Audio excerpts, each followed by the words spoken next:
នៅតំបន់ដ៏ស្ងាត់មួយក្នុងប្រទេសអាហ្គានីស្ថាននៅជុំវិញមានតែភ្នំខ្ពស់ៗនិងដីស្ងួតភ្លាមៗនោះមានគេឃើញអ្វីមួយដើរចេញពីខាងក្រោយភ្នំអ្នកនរគ្នាដំបូងគេគិតថាវាជាមនុស្សប៉ុន្តែពេលដើរចូលមកជិតក៏គេចាប់ផ្ដើមដឹងថាវាមានកម្ពស់ធំជាងមនុស្សធម្មតាច្រើនដងមែនតើមានរឿងមួយនៅលើអ៊ីនធឺណិតបានអះអាងថាទាហានអាមេរិកមួយក្រុមធ្លាប់តែឈរមុខនឹងមនុស្សយក្សម្នាក់ដែលមានកម្ពស់ប្រហែលជា4ទៅ5ម៉ែត្រអ្នកនរគ្នាគេបានហៅរឿងនេះថា The Kandahar Giant ប៉ុន្តែរឿងនេះពិតជាកើតឡើងមែនទេឬវាគ្រាន់តែជារឿងព្រេងអ៊ីនធឺណិតតាមរឿងរ៉ាវដែលត្រូវបានគេផ្សព្វផ្សាយតាមអ៊ីនធឺណិតហេតុការណ៍នេះត្រូវបានគេអះអាងថាបានកើតឡើងនៅតំបន់ភ្នំជិត Kandahar ប្រទេសអាហ្គានីស្ថានអ្នកនរគ្នាក្រុមទាហានមួយក្រុមត្រូវបានបញ្ជូនទៅស្វែងរកទាហានដែលបានបាត់ខ្លួននៅពេលដែលពួកគេបានទៅដល់តំបន់ភ្នំពួកគេបានជួបអ្វីមួយដែលពួកគេមិនធ្លាប់បានឃើញពីមុននោះទេតាមការអះអាងមានបុរសម្នាក់មានរាងកាយធំខ្លាំងកម្ពស់ប្រហែល12ទៅ15 feet ឯណោះគេមានសក់ពណ៌ក្រហមឬពណ៌តុងដែងហើយមានពុកចង្កាហើយអ្វីដែលធ្វើឲ្យទាហានភ្ញាក់ផ្អើលបំផុតនោះគឺទំហំរាងកាយរបស់គេនឹងឯងគេត្រូវបានពិពណ៌នាថាមានកម្លាំងខ្លាំងជាងមនុស្សធម្មតាហើយអាចវាយប្រហារទាហានបានប៉ុន្តែចាប់ពីត្រង់នេះទៅរឿងរ៉ាវចាប់ផ្ដើមកាន់តែចម្លែកឡើង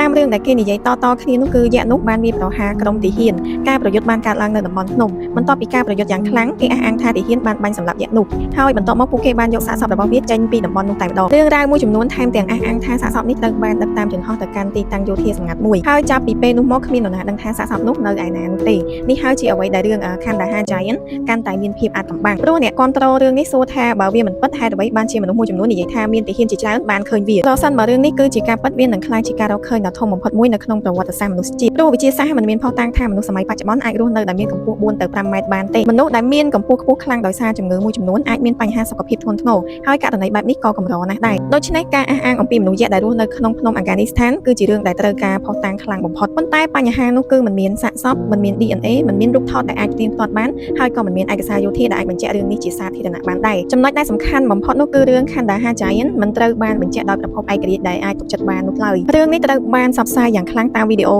YouTube បណ្ដាញសង្គមនិងគេហទំព័រដែលនិយាយអំពីអាចកំបាំងអ្នកនរគ្នាអ្នកខ្លះជឿថាវាជាការបិទបាំងរបស់រាជរដ្ឋាភិបាលអ្នកខ្លះទៀតជឿថាវាជារឿងប្រឌិតដែលត្រូវបានបង្កើតឡើងដើម្បីទាក់ទាញអ្នកមើលហើយមានអ្នកខ្លះទៀតក៏យល់ថាវាអាចកើតចេញពីរឿងព្រេងបុរាណអំពីមនុស្សយក្សដែលមាននៅក្នុងវប្បធម៌ជាច្រើនជុំវិញពិភពលោកដូច្នេះហើយរហូតមកដល់ពេលនេះយើងមិនអាចនិយាយថា Kandahar Giant មានពិតបាននោះទេប៉ុន្តែមានសំណួរមួយដែលធ្វើឲ្យមនុស្សជាច្រើនចាប់អារម្មណ៍ប្រសិនបើមនុស្សយក្សមិនមានពិតតើរឿងនេះចាប់ផ្ដើមមកពីណាតើមាននរណាម្នាក់បង្កើតរឿងនេះឡើងឬតើមានហេតុការណ៍ណាមួយដែលត្រូវបានគេបំភ្លៃរហូតខ្លាចជារឿងអំពីយក្សតើប្រហែលជាមិនមានចម្លើយច្បាស់លាស់ទេមែនទេយើងប្រហែលជាមិនមានចម្លើយច្បាស់លាស់នោះទេប៉ុន្តែរឿង The Kandahar Giant នៅតែជារឿងអាថ៌កំបាំងមួយដែលធ្វើឲ្យមនុស្សជុំវិញពិភពលោកសួរថាតើមនុស្សយក្សពិតជាធ្លាប់មាននៅលើផែនដីរបស់យើងដែរឬទេឬពួកវាមានតែនៅក្នុងរឿងព្រេងចុះសម្រាប់អ្នកនរគ្នាវិញគិតយ៉ាងម៉េចដែរសូមខមមិននៅខាងក្រោមវីដេអូនេះសូមកុំភ្លេចជួយ follow និង subscribe បើសិនជាអ្នកនរគ្នាចង់ដឹងរឿងរ៉ាវជុំវិញពិភពលោក